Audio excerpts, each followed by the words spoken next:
Hello, future officers. Welcome to Competition Care. আজি মই বঞ্জিত হুচুৰি আপোনালোকক লৈ আহিছোঁ এংগ্লো Mysore war.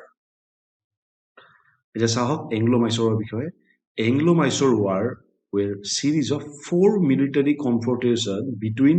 British East India Company and Kingdom of Mysore. এই Kingdom of Mysore ক'ত আছে আমাৰ এতিয়া কৰ্ণাটকাত আছে। In southern India, spanning from 1767 to 1799. Okay, the Anglo-Mysore War were characterized by rapid military advancement, use of rockets and shifting alliance. ইয়াত কি হৈছিলে military সৈন্যবাহিনী যথেষ্ট বিকাশ হৈছিলে ইয়াত ৰকেট ব্যৱহাৰ কৰিছিলে কোনে কৰিছিলে টিপু চুলতানে ব্ৰিটিছৰ বিৰুদ্ধে কি হৈছিলে শিফটিং এলায়েন্স মিত্ৰ শক্তি বাৰে বাৰে পৰিৱৰ্তিত হৈ আছিলে this Anglo Mysore war symbolize the broader narrative of British imperialistic endeavour in India ইয়াত কি দেখা গৈছিলে ব্ৰিটিছৰ যিটো সাম্ৰাজ্যবাদী নীতি তাৰ এটা মানে সম্পূৰ্ণ আভাস পোৱা গৈছিল বা এটা মানে নগ্ন প্ৰতিচ্ছবি দেখা গৈছিল ব্ৰিটিছে কেনেকৈ ৰাজ্যবিলাক সম্প্ৰসাৰণ কৰিছিলে তেওঁলোকে ইয়াত চাওক আমি এতিয়া মাইচৰ সীমাটো চাওঁ ইয়াত আছে মাইচৰ ঠিকে আছে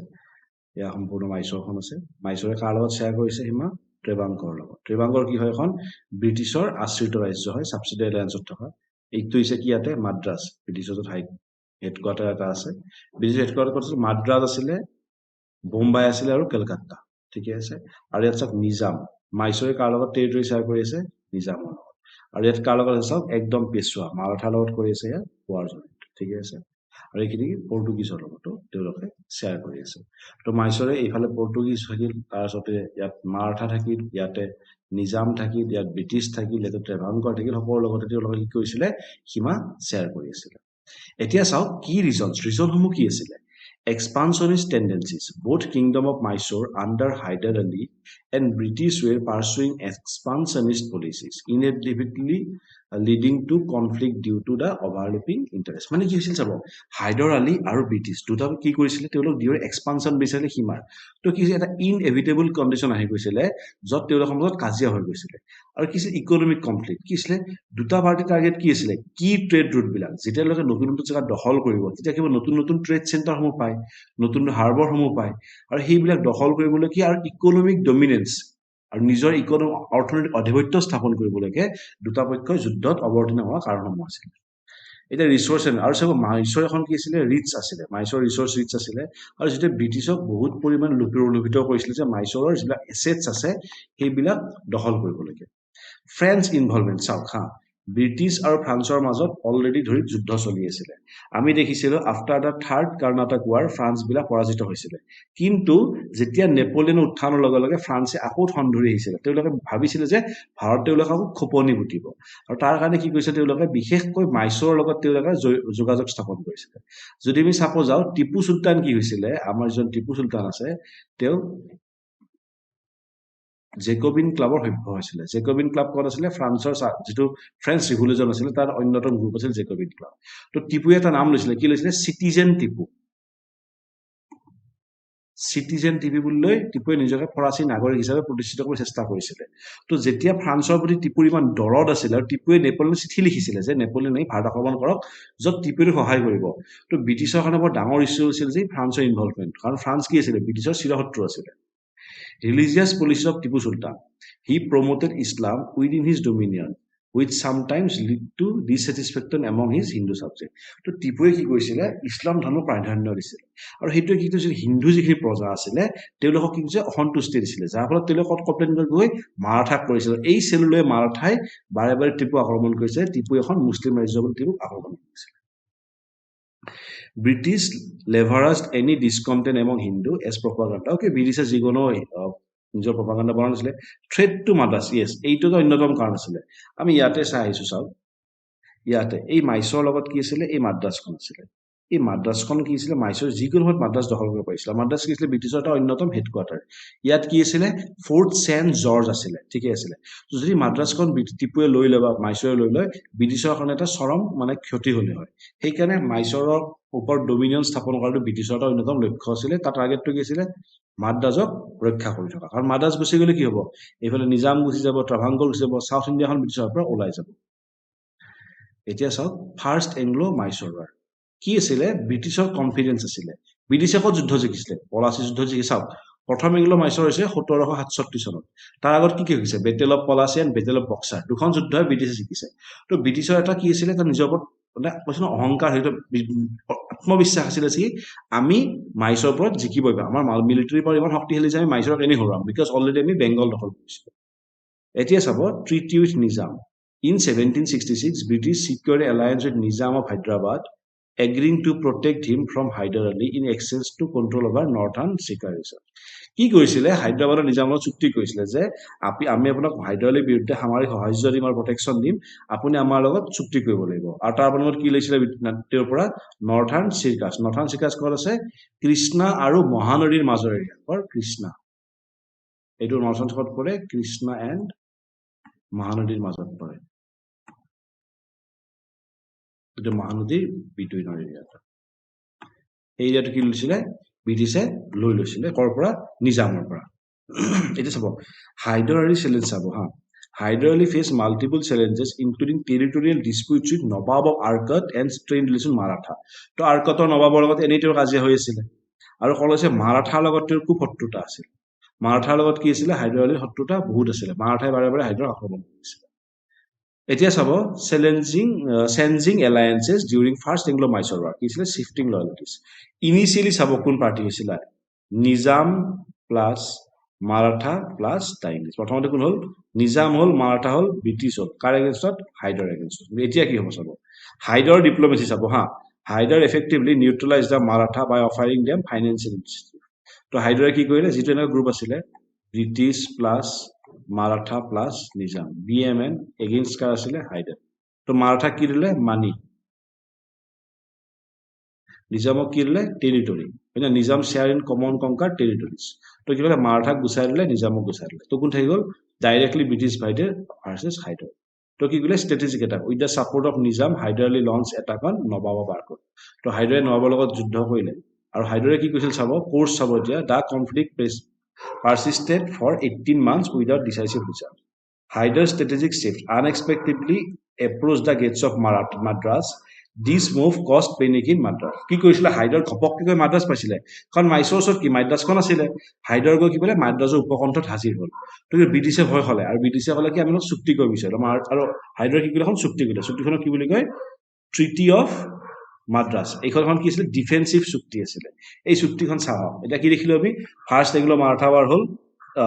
ফাৰ্ষ্ট এংলো মাইচৰ ৱাৰ হ'ল ফাৰ্ষ্ট এংলো মাইচৰ ৱাৰ প্ৰথমতে কোন আছিলে নিজাম মাৰাঠা ব্ৰিটিছ কিন্তু নিজাম আৰু মাৰাঠা হায়দৰে ছাইড কৰিলে ব্ৰিটিছৰ লগত যুদ্ধ হ'ল আৰু এখন হায়দৰ আলী কি কৰি পালে মাদ্ৰাজৰ উপকণ্ঠত হাজিৰ হ'ল তো চাউথ ইণ্ডিয়াৰ হেডকোৱাৰ্টাৰ মাদ্ৰাজ যেতিয়া গৈ পালে ব্ৰিটিছে চুক্তি কৰিব বিচাৰিলে হায়দৰে চুক্তিখন মাৰি ল'লে কয় ট্ৰিটি অফ মাদ্ৰাজ এতিয়া ট্ৰিটি অফ মাদ্ৰাজত কি হৈছিল চাওঁ ট্ৰিটি অফ মাদ্ৰাজত কি হৈছিলে যিখন একচুৱেলি চেকেণ্ড এংলো মাইচৰলৈকে লিড কৰিলে তৃতীয় মাদ্ৰাজত কৈছিল কি এনিমি অফ হায়দৰ এনিমিজ ব্ৰিটিছেছ এনিমি মানে হায়দৰৰ যি শত্ৰু হ'ব ব্ৰিটিছৰ শত্ৰু হ'ব আৰু ব্ৰিটিছৰ শত্ৰু হায়দৰৰ শত্ৰু হ'ব তেতিয়া এটা নতুন এখন যুদ্ধ হৈছিলে এই যুদ্ধখন কি আছিলে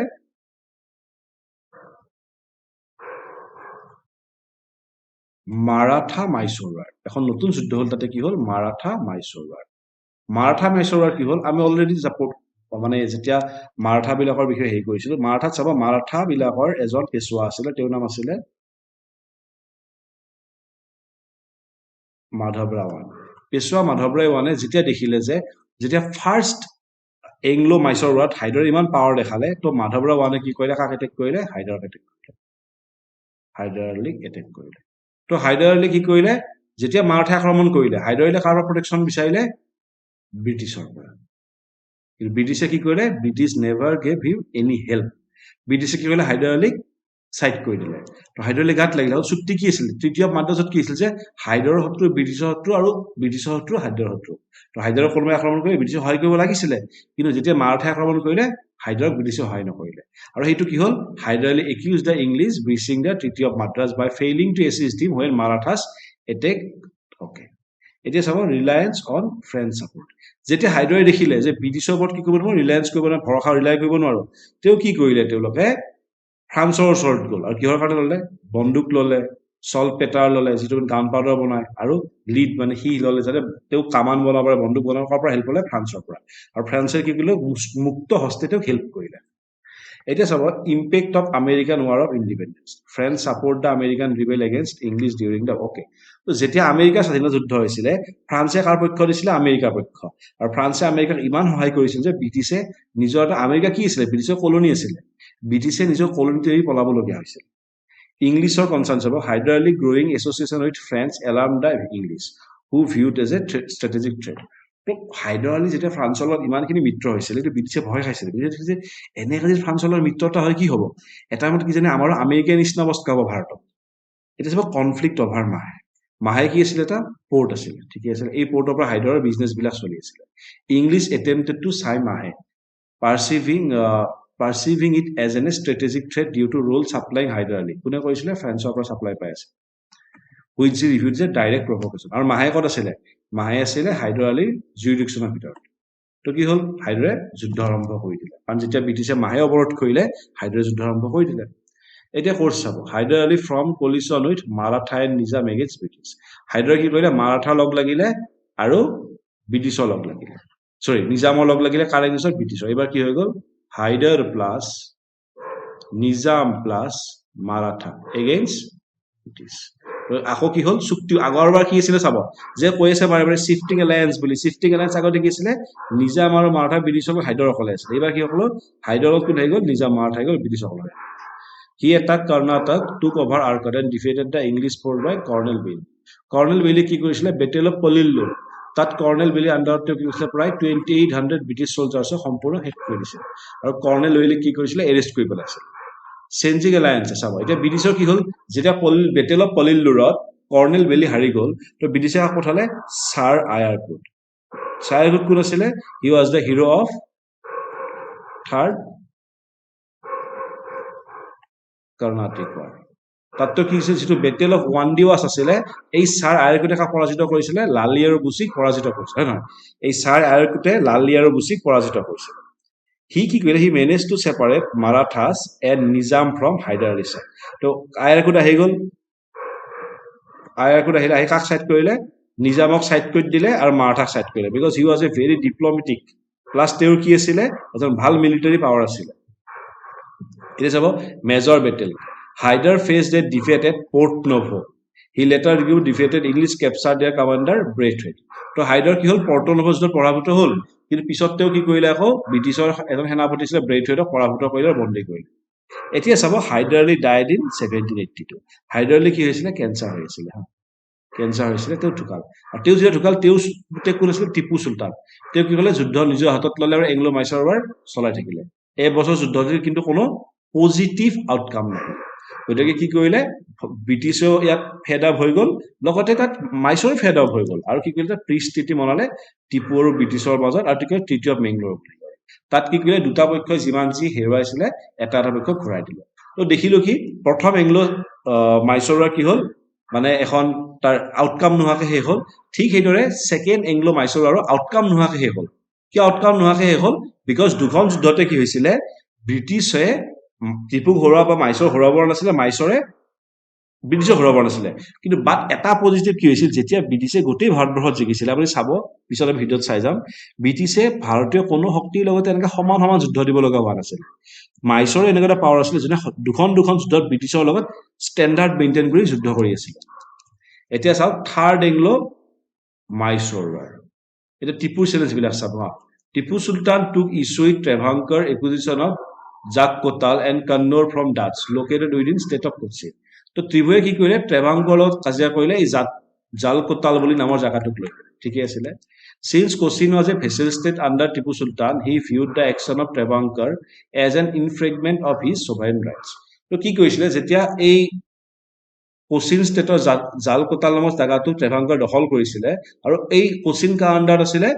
টিপুৰ কি আছিলে ভেছেল ষ্টেট আছিলে তো টিপুৰ গাত লাগিলে টিপু কি কৰিলে ট্ৰেভাংকৰ বিৰুদ্ধে যুদ্ধ কৰিলে তো কি কৰিলে the English allied with Travancore and confronted Tipu Sultan in ৰেছপন্সকে ব্ৰিটিছে কাৰ সহায় দিলে ট্ৰেভাংকৰ বিকজ ট্ৰেভাংকৰ কি আছিলে ব্ৰিটিছৰ এখন আশ্ৰিত ৰাজ্য বা ছাবচিডি ৰাজ্য এখন আছিলে ইনিচিয়েল ছাকচেছ চাব হা in 1790 Tipu Sultan achieved a victory over English under general Medows টিপুৱে কি কৰিলে জেনেৰেল মেডছৰ বিৰুদ্ধে জয়লাভ কৰিলে এতিয়া কোন আহিলে lord Cornwallis In 1791, Lord Cornwallis led a large English force advancing through Amber and Vellore and successfully captured Bangalore. এতিয়া চাব লৰ্ড কৰ্ণৱালিছ তেখেতে ভাৰতৰ এজন গভৰ্ণৰ জেনেৰেল আছিলে বাট জানিব লাগিব তেওঁ ক'ৰ পৰা ফেমাছ তেওঁ আছিলে আমেৰিকাৰ স্বাধীনতা যুদ্ধত ব্ৰিটিছৰ তেওঁ মুখ্য জেনেৰেল আছিলে তেওঁ কি আছিলে জেনেৰেল আছিলে ব্ৰিটিছ আৰ্মি কি আছিলে যিটো ইউ এছ এৰ স্বাধীনতা আছিলে মানে ৰিভলিউচন আছিলে তাৰ তেওঁ সেনাপতি আছিলে কাৰ আছিলে ব্ৰিটিছৰ সেনাপতি চাওক কৰ্ণৱালিছে অলৰেডি আমেৰিকাত যুদ্ধ কৰি আহিছিলে আমেৰিকাটো হাৰিব লগা হৈছিলে তো ভাৰতত আহি ভাবিছিলে ভাৰতত তেওঁ যিখিনি হাৰা অপমান লাগিছিলে গুচাই দিব সেইকাৰণে তেওঁ কি কৰিলে টিপুৰ বিৰুদ্ধে দেহে দেহে যুদ্ধ কৰিলে আৰু বেংগলোৰ দখল কৰিলে অবভিয়াছলি ন আমেৰিকা স্বাধীনতা যুদ্ধৰ সৰ্বোচ্চ সেনাপতি ভাৰতত এই টিপুৰ বিৰুদ্ধে যুদ্ধ কৰিছে কিবা ভাবিবলগীয়া কথা আৰু চাওক টিপুৱে জেনেৰেল মেডাৰ্ছক হৰাইছে আগতে ব্ৰেথৱেটক হৰাইছিলে বেইলিক হৰাইছিলে তো টিপু হাৰাই নাছিলে কিন্তু শেষত যেতিয়াই সৰ্বশ্ৰেষ্ঠ সেনাপতিজন আহি পালে তেওঁৰ আগত টিপু চুলতানে হাৰ মানিবলগীয়া হ'ল further advance and setback English forces continue their campaign capturing Coimbatore but later losing control final assault on Srirangapatnam with the support from Maratha and Nizam English last second and decisive assault on Srirangapatnam তো কি কৰিলে মাৰাঠাবিলাকৰ পৰা সাহায্য ল'লে আৰু নিজামৰ পৰা আৰু শ্ৰীৰংগপট্টমত আক্ৰমণ কৰিলে তাৰপাছত কি হ'ল treaty of Srirangapatnam despite fiercest resistance from Tipu the overwhelming odds lead to treaty of Srirangapatnam চাওক টিপু চুলতানৰ কি হ'ল ৰাজধানী ক'ত আছিলে শ্ৰীৰংগপট্টম এটা কথা কৈ দিওঁ মাইচৰৰ যিখন আমাৰ কৰ্ণাটক আছিলে তাৰ পুৰণি ৰাজধানী আছিলে মাইচৰ ঠিকে আছিলে মাইচৰৰ পৰা অকণমান প্ৰায় 30ৰ পৰা 25 কিলোমিটাৰ ডিষ্টেন্স কোন আছে আমাৰ শ্ৰীৰংগপট্টম আছে শ্ৰীৰংগপট্টম কোন আছিলে টিপুৰ ৰাজধানী এটা কথা কৈ লওক হাইদৰ আলী একচুৱেলি মাইচৰ ৰজা নাছিলে মাইচৰ ৰজা কোন আছিলে ৱাডিয়াৰ বংশই মাইচৰ শাসন কৰিছিলে হাইদৰ আলীয়ে কি কৰিছিলে ৱাডিয়াৰ বংশৰ তেওঁ থাকিব দিছিলে কিন্তু তাৰ পৰিজন বেলেগকে আহি কেনে শ্ৰীৰংগপট্টমত ৰাজধানী পাতিছিলে আৰু টিপুৱে ডাইৰেক্টলি চুলতান নাম লৈছিলে লৈ তেওঁ নিজে তাত শ্ৰীৰংগপট্টমত শাসন কৰিছিল যেতিয়া শ্ৰীৰংগপট্টমখন ব্ৰিটিছে ঘেৰি ধৰিলে তো টিপুৱে ক'লে কি বোলে মোৰ ভুল হৈ গ'ল আপোনালোকে মোৰ চুক্তিমতে কি হ'ল চাওক nearly half of Mysore territory was ceded to allies মানে কি হ'ল প্ৰায় আধা সংখ্যক মাটি কাক দিব লগা হ'ল এলাইজ মানে কোন ব্ৰিটিছ নিজাম আৰু মাৰাঠাক ঘূৰাই দিব লগা হ'ল Tipu Sultan was compel to pay a war indemnity of 3 crore পিছত টিপুৱে কি দিব লগা হ'ল 3 কোটি টকা দিব হ'ল টিপুৱে কি দিলে তেওঁৰ আধা ৰাজ্য দিলে হাফ ষ্টেট দিব লগা হ'ল কিমান দিব লগা হ'ল আকৌ 3 crore দিব লগা হ'ল আৰু কি দিব লগা হ'ল তেওঁৰ দুজন পুতেকক ব্ৰিটিছৰ তাত কি কৰিব লগা হ'ল তেওঁ জামানতত দিব লগা হ'ল যাতে ফিউচাৰ যুদ্ধ নকৰে সেইকাৰণে কি কৰিলে দুজন পুতেকক কি তেওঁ জামানতত দিলে কাক ব্ৰিটিছক টিপুৰ কিমান লহিল চাওক আধা ৰাজ্য গুচি গ'ল 3 কোটি দিলে নিজৰ দুজন পুতেকক দি দিব লগা হ'ল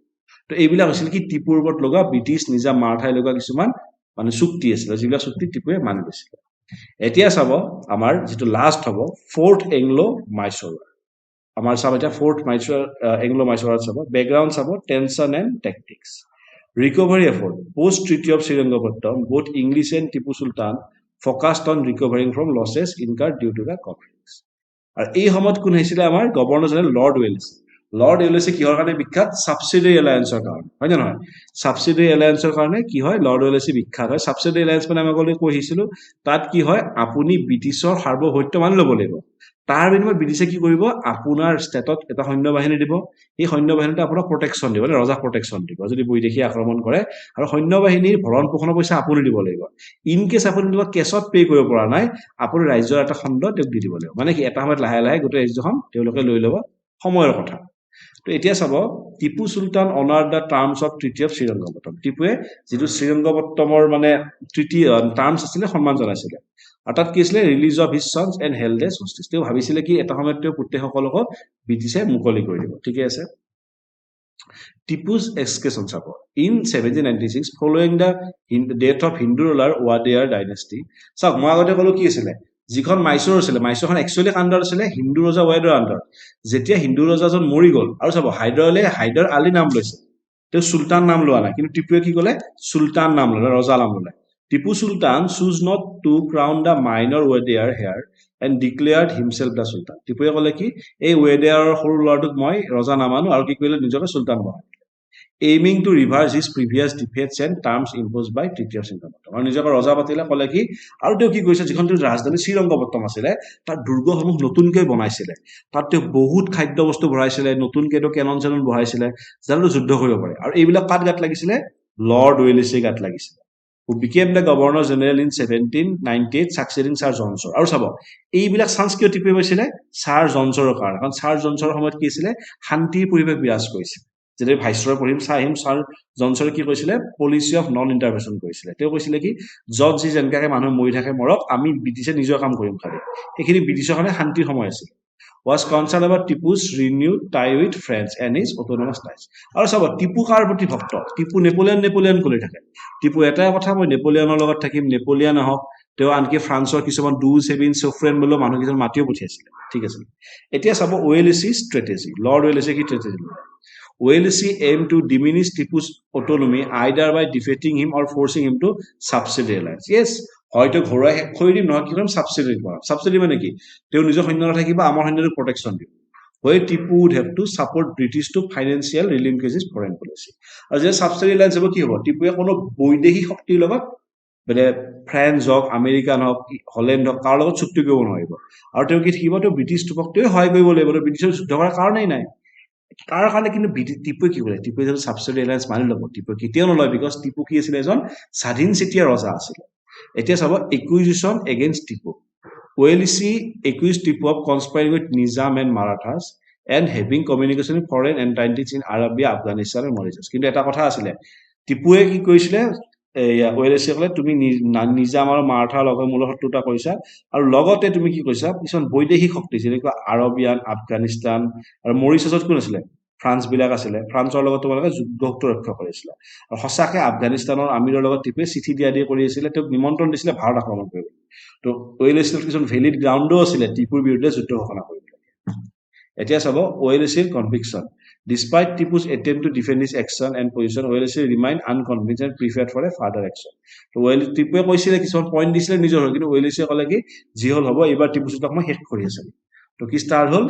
ফ'ৰ্থ এংলো মাইচৰা ষ্টাৰ্ট হ'ল এইখন ছিলে ফ'ৰ্থ এংলো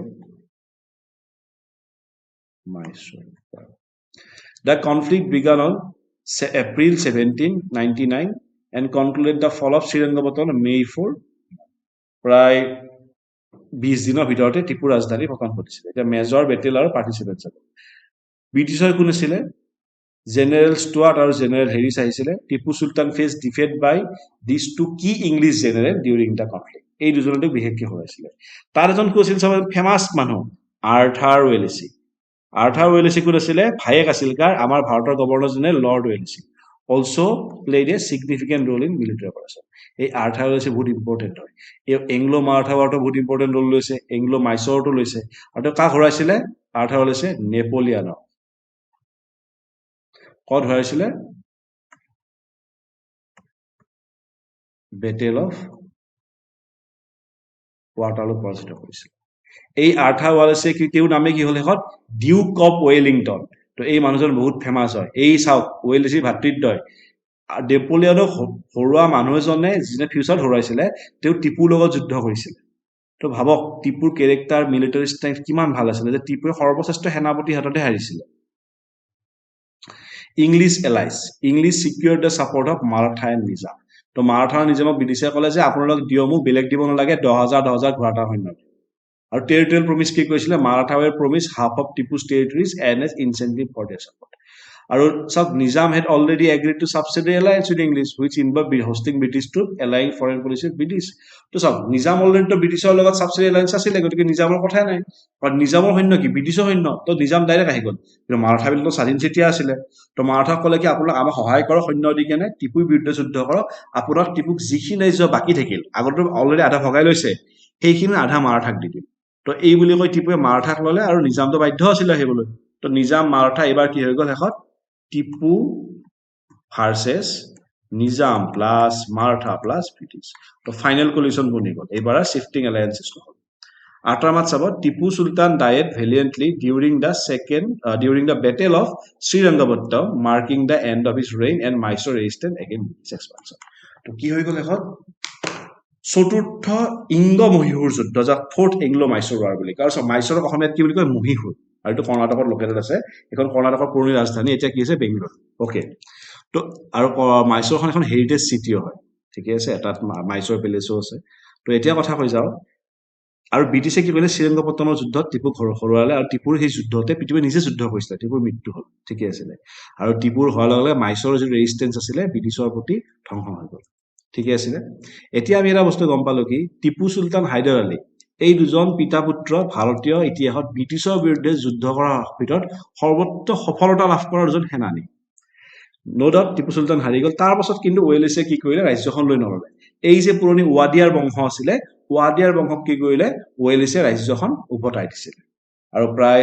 এটা সময়ত কি কৰিছিলে? ব্ৰিটিছে এইখন কুশাসনৰ অধীনত, মানে শাসন বেয়া বুলি এখন ঘূৰাই লৈছিলে, বাট মানে ওৱেলেছে গোটেইখন লৈ থোৱা নাছিলে। ওৱেলেছে টাৰ্গেট আছিলে টিপু, আগতে হাইদৰ আগতে ঢুকাই থাকিলে, আৰু টিপুৰ লগত কাৰ লগত এনিমি আছিলে? ফ্ৰেন্সৰ লগত। গতিকে টিপুক গুচাই কেনে ফ্ৰান্সৰ ভাৰতত প্ৰতি আহিব লগা সৰ্বশেষ প্ৰভাৱটো কি কৈছে? ওৱেলেছে নোহোৱা কৰি দিছিলে।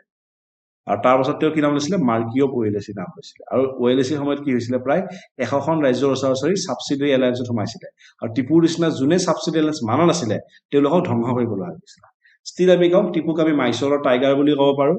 আৰু টিপু চুলতানে ভাৰতত কি কৰিছিলে? ৰকেটৰ টেকনলজি ইউজ কৰিছিলে। আপোনালোকে যদি বেংগলোৰ ছামাৰ পেলেচ যায়, তাত দেখিব টিপুৱে কেনেকুৱা ধৰণৰ ৰকেট ইউজ কৰিছে, ধুনীয়াকৈ থৈ দিয়া আছে।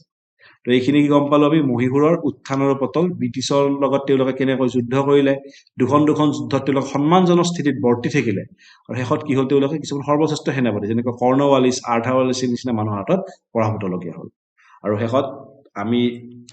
আজি আমাৰ যিটো এংলো মাইচুৰ ৱাৰ টপিকটো আছিলে, এংলো মাইচুৰ ৱাৰ টপিকটো আমি শেষ কৰিলোঁ। আমি নেক্সট ভিডিঅ'সমূহ লৈ আহিম বিভিন্ন ইম্পৰ্টেণ্ট টপিকছৰ ওপৰত। তো আজিলৈকে বিদায়,